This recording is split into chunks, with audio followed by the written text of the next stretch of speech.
Olá pessoal, sejam bem-vindos a mais uma aula de álgebra linear e hoje o assunto é independência linear. Então hoje pessoal a gente vai falar sobre independência linear.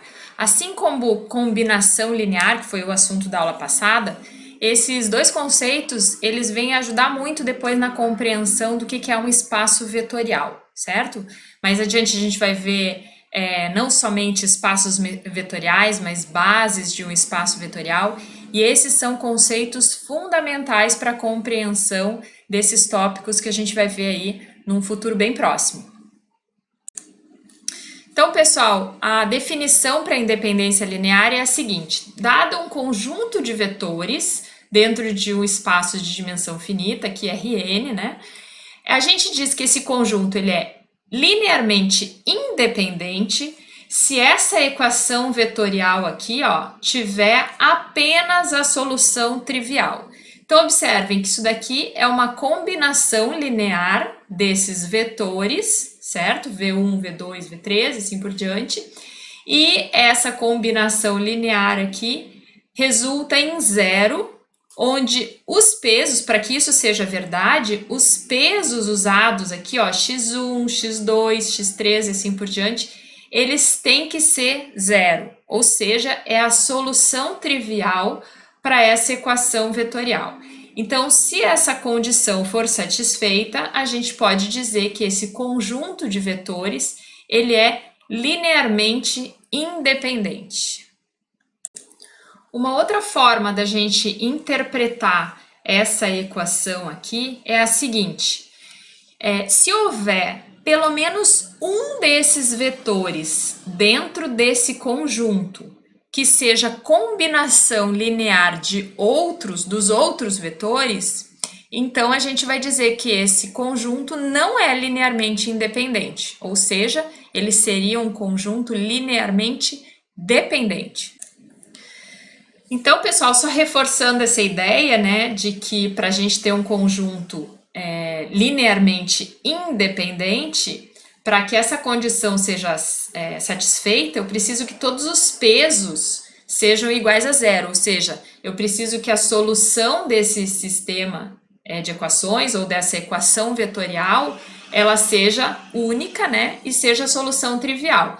Caso contrário, a gente teria dependência linear. Observem que, imaginem que se dentro desse conjunto eu tivesse uma das constantes ou algumas das constantes, nem todas nulas. Imaginem que um desses pesos, uma das soluções para essa equação vetorial fosse não nula.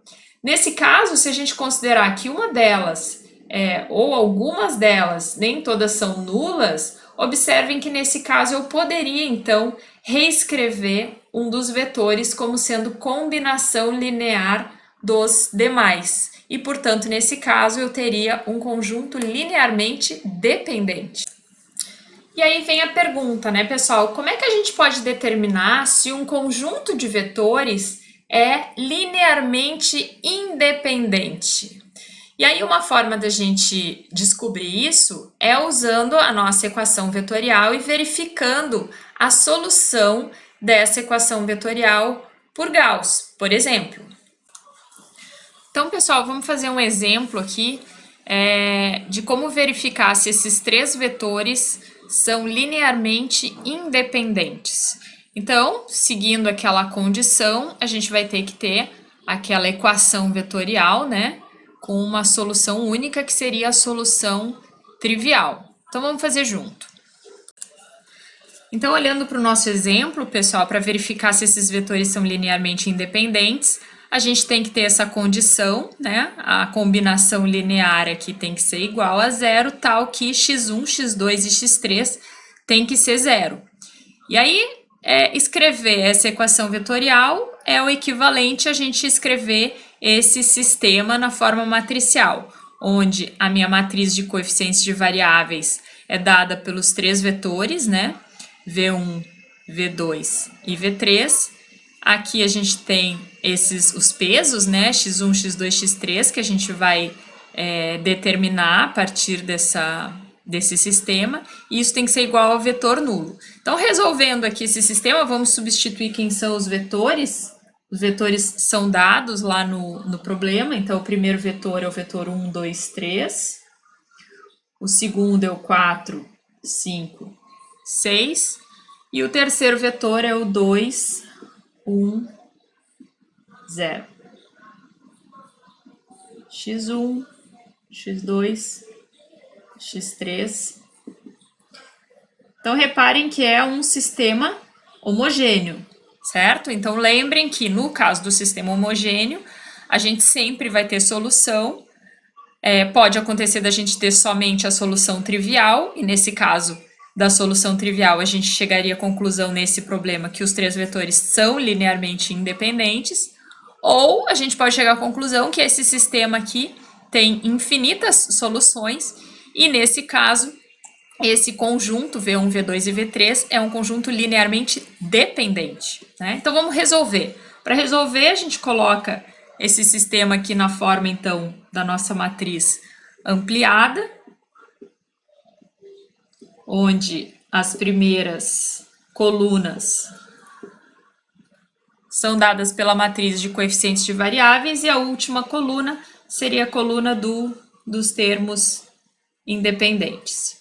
E aí a gente vai triangularizar, né? Vamos achar a matriz escalonada reduzida para essa matriz ampliada. Eu não vou fazer todos os cálculos aqui, vocês podem fazer e vão achar, no caso, fazendo aquela eliminação por Gauss, vocês vão achar a seguinte matriz escalonada reduzida. 1, 0, 0, 4 menos 3, 0, 2 menos 3, 0, 0, 0, 0. Essa aqui ela não está na forma escalonada reduzida. A gente nem precisa chegar na forma escalonada reduzida. Reparem que ela está na forma escalonada. Para ela estar na forma escalonada reduzida, eu precisaria ainda que esse pivô fosse igual a 1 e que os demais elementos dessa segunda coluna fossem 0. Mas a gente não precisa chegar até lá. Por aqui, ó, a gente já percebe que esse sistema tem mais do que a solução trivial. Ele possui infinitas soluções. Por quê?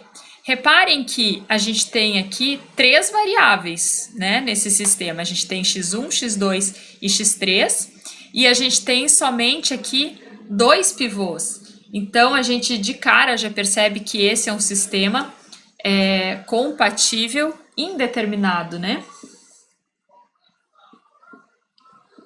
Pelas aulas anteriores aí, quem não lembrar, dá uma revisada lá naqueles vídeos sobre sistemas de equações lineares e vocês vão ver que a matriz escalonada, que tem essa cara, essa forma, onde a gente tem menos pivôs do que variáveis, e aqui a gente tem uma terceira equação que sumiu, né? Essa terceira equação aqui foi anulada. E daqui a gente já pode concluir que esse sistema, então, é compatível indeterminado, ou seja, ele tem infinitas soluções. E nesse caso, como esse sistema tem infinitas soluções, ou seja, ele não tem somente a solução trivial x1, x2, x2 e x3, podem assumir aí infinitos valores, né? O que nos faz concluir que V1, V2 e V3 são linearmente dependentes. E agora vamos olhar aqui para a letra B desse mesmo problema, né? Se possível, encontre a relação de dependência linear entre V1, V2 e V3. Então, na letra a gente provou que esse conjunto não é linearmente independente, ele é dependente. E aqui na letra B, pede então para mostrar essa relação de dependência linear. Então, vamos mostrar. Então, voltando lá na nossa matriz, a gente resolveu ali para a letra A, a gente chegou até a matriz escalonada, né? A gente não chegou até o final da solução. Então, para achar essa relação de dependência, vamos até o fim da solução. Então, vamos aplicar mais um passo aqui para chegar, então, na matriz escalonada reduzida. Então, a gente pode dividir essa segunda linha por menos 3. E chegar, então, aqui na matriz equivalente.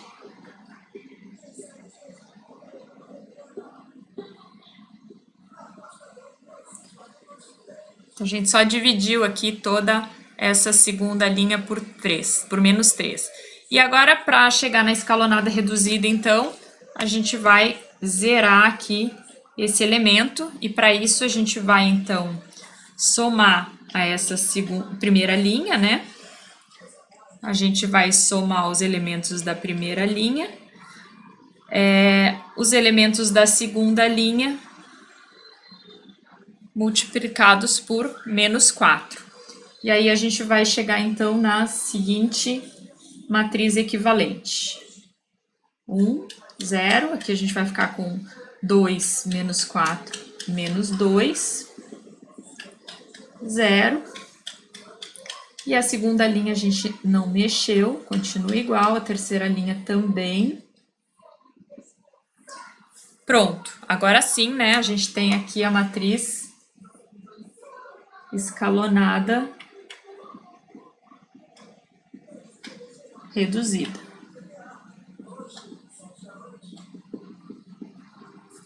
E essa matriz, se a gente for agora transformar isso aqui de volta para um sistema de equações, a gente vai ter a seguinte relação: x1 menos 2x3 igual a 0. E aqui a gente tem na segunda linha ali x2 mais x3 igual a 0. Então, a gente chega à conclusão que a variável livre, a variável independente é a variável x3.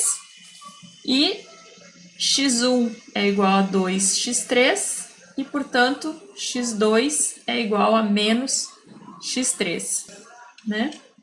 Onde x1, x2 e x3 é igual, então, e aí a gente coloca isso em relação à variável x3, que é a variável livre.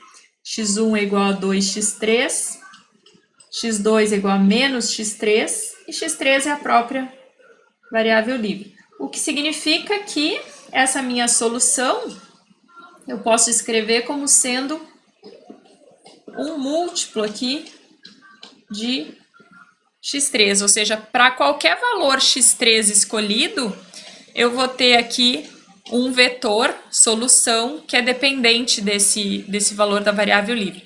Então, para concluir aqui, pessoal, essa foi a relação que a gente achou entre essas variáveis que são os pesos lá naquela minha equação da independência linear, né? Então, vamos imaginar para uma dessas situações, por exemplo, considerando x3 igual a 1. x3 pode ser qualquer valor, lembrem que é a variável livre aqui.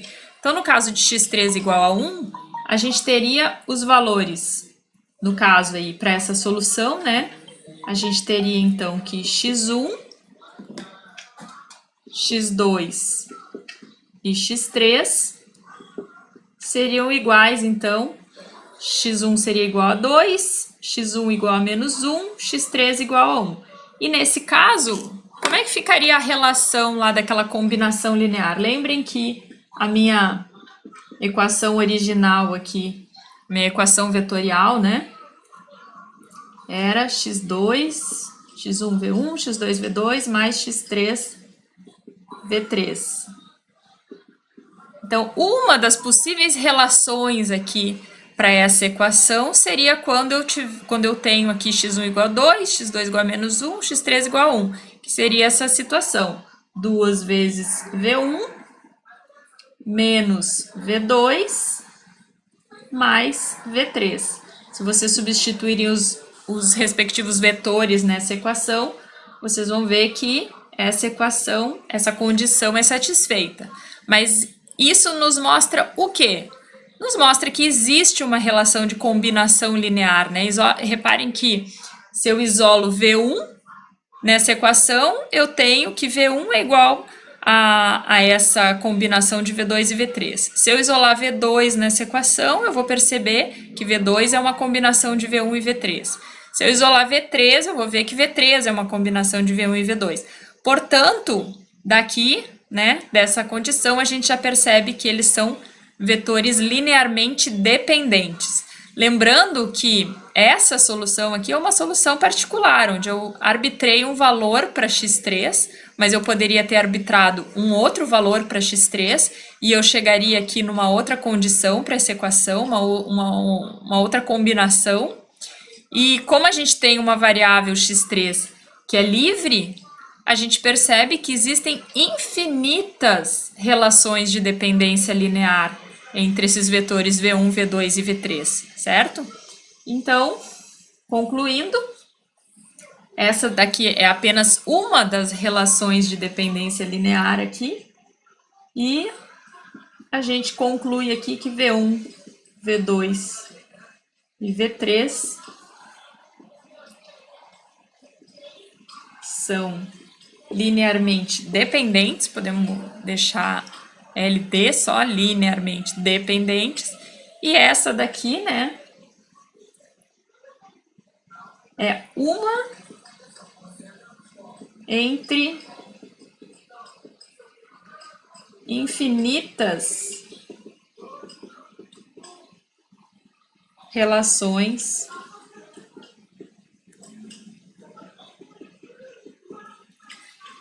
de dependência linear.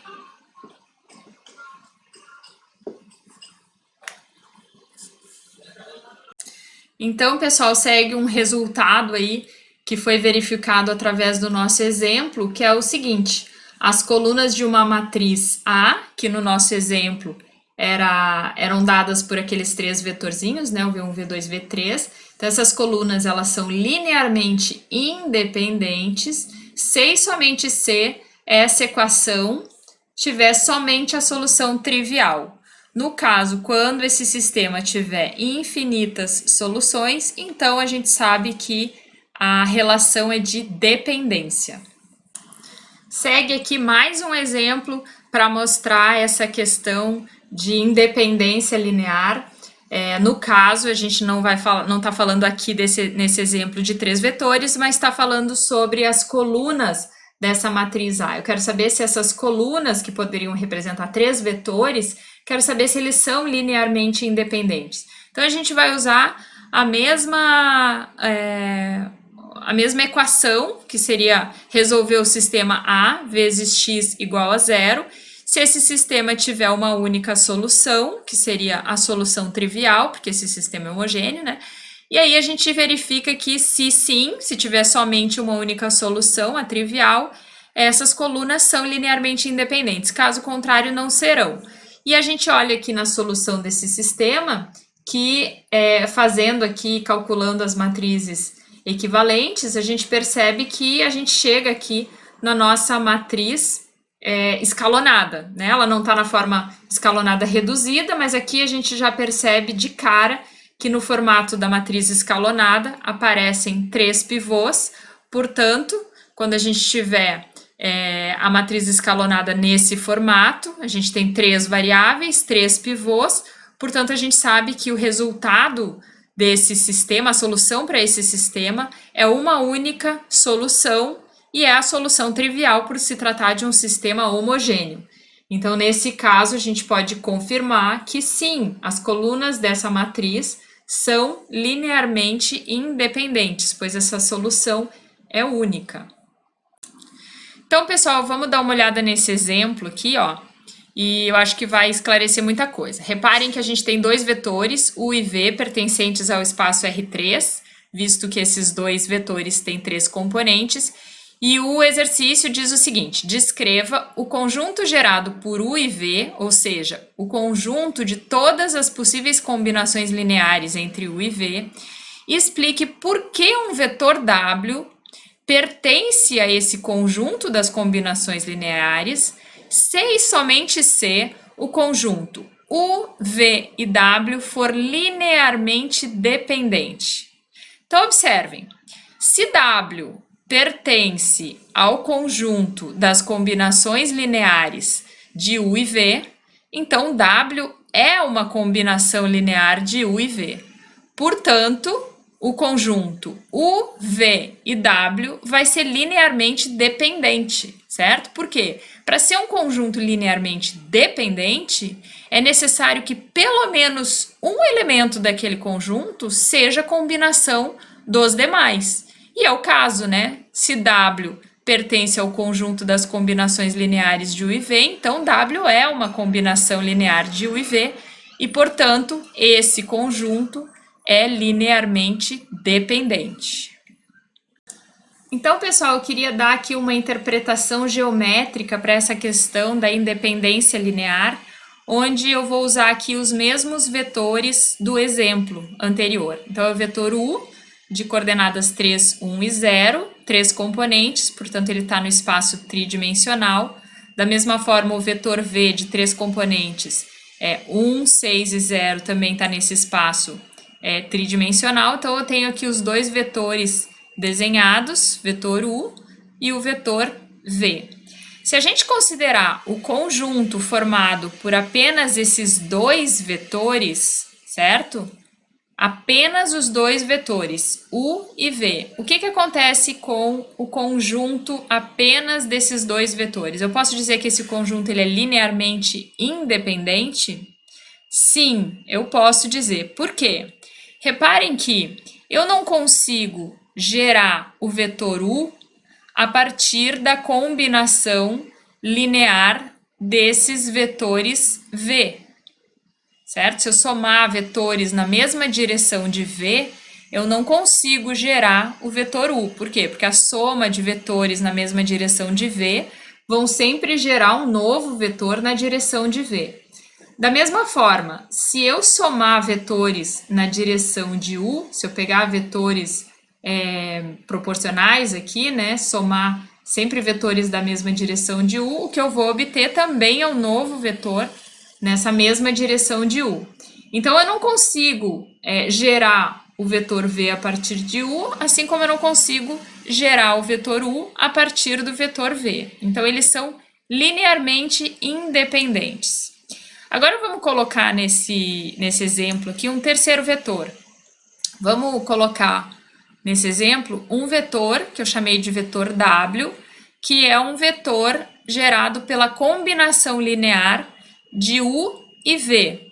Então, eu usei aqui, né, que eu posso gerar qualquer vetor. Eu estou variando os pesos ali daquela combinação linear. E reparem que eu posso gerar diferentes vetores aqui. Mas vamos pegar um, né? Vamos usar aqui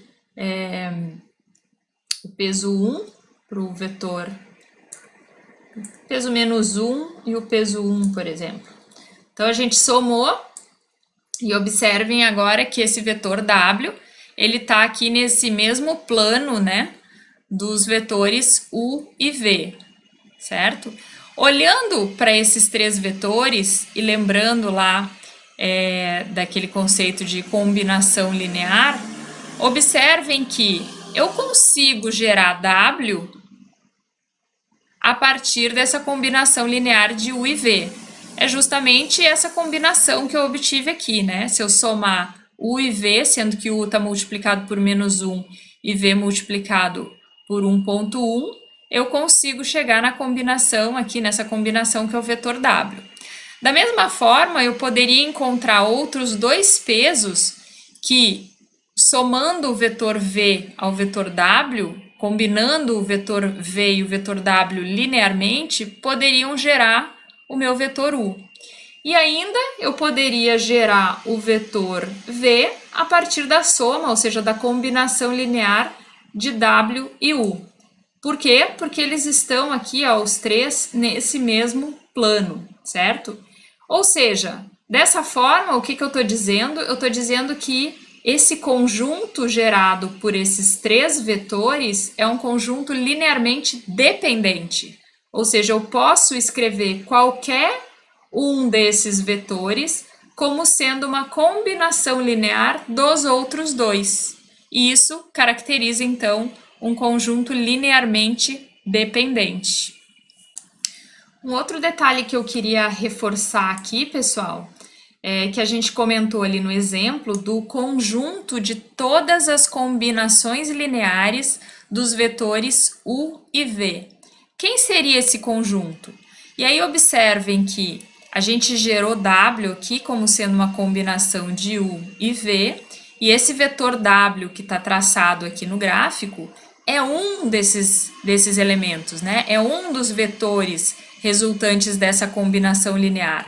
À medida que eu mudo o peso, né, os valores desse A e desse B, que seriam aqui, ó, os fatores multiplicativos aqui dessa combinação linear, né, reparem que eu estou gerando novos elementos para esse conjunto, todos resultantes da combinação linear de U e V.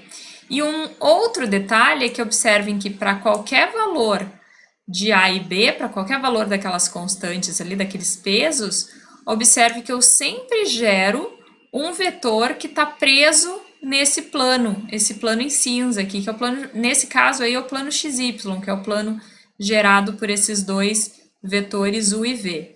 Então, quando a gente fala ali daquele conjunto das combinações lineares dos vetores U e V, o que a gente está falando é justamente de todos os possíveis vetores que estão contidos aqui nesse plano, ou seja, é o próprio plano XY nesse caso, tá?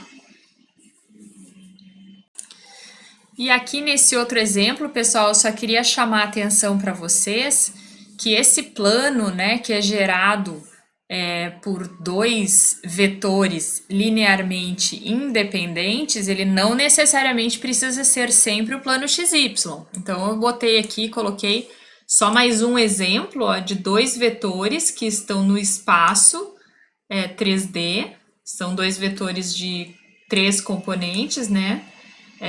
O primeiro aqui com componentes 3, 1, 0 e outro com componente 1, 6, 2. Então, reparem que eles estão aqui fora do plano XY e eles estão gerando aqui um outro plano, que é esse plano em azul que a gente está desenhando aqui no gráfico. E aí, a combinação linear desses dois vetores, que é esse vetor W agora que eu vou mostrar aqui para vocês. Opa, aqui. Reparem que para qualquer peso que eu use aqui da combinação linear, né, para qualquer fator multiplicativo do vetor U e fator multiplicativo do vetor V, reparem que eu sempre vou gerar um vetor, a combinação linear desses dois vai ser sempre um vetor resultante que está aqui contido nesse plano em azul, né? Colocando aqui de ladinho, ó, já dá para perceber. Então, eu vario os pesos aqui dessa combinação linear, mas reparem que a gente está sempre preso nesse plano azul, tá certo? Então, é só um exemplo aqui para não ficar dúvidas a respeito dessa combinação linear. E um resultado interessante que a gente pode tirar aí desses últimos exemplos é o seguinte, pessoal. Se a gente tiver um conjunto de vetores, né, onde o número de vetores é maior do que o número de componentes de cada vetor, então a gente sempre vai ter um conjunto que é linearmente dependente. O que significa isso? Reparem, se eu tiver num espaço R3, certo? Se eu tiver no espaço R3, cada vetor desse meu conjunto vai ter 3 componentes. Muito bem. Se eu tiver um conjunto com 4 vetores, pronto, eu já sei que esse conjunto vai com certeza ser linearmente dependente, ou seja, tem pelo menos um vetor ali, né, que é a combinação linear dos demais. Um outro teorema que a gente pode citar a respeito da independência linear é em relação ao vetor nulo, certo? Sempre que nós tivermos um conjunto de vetores, aonde dentro desse conjunto a gente tiver o vetor nulo, então a gente sabe que esse conjunto é linearmente dependente. E isso é bem fácil da gente demonstrar, porque vem lá da definição de independência linear. Reparem que na definição de independência linear, o que a gente tem? Que essa combinação linear aqui, ó, ela é igual a zero se e somente se cada um desses fatores aqui são zero, certo? Mas isso não vai acontecer quando a gente tiver o vetor nulo envolvido. Por quê? Eu posso ter aqui um conjunto, certo? De vetores.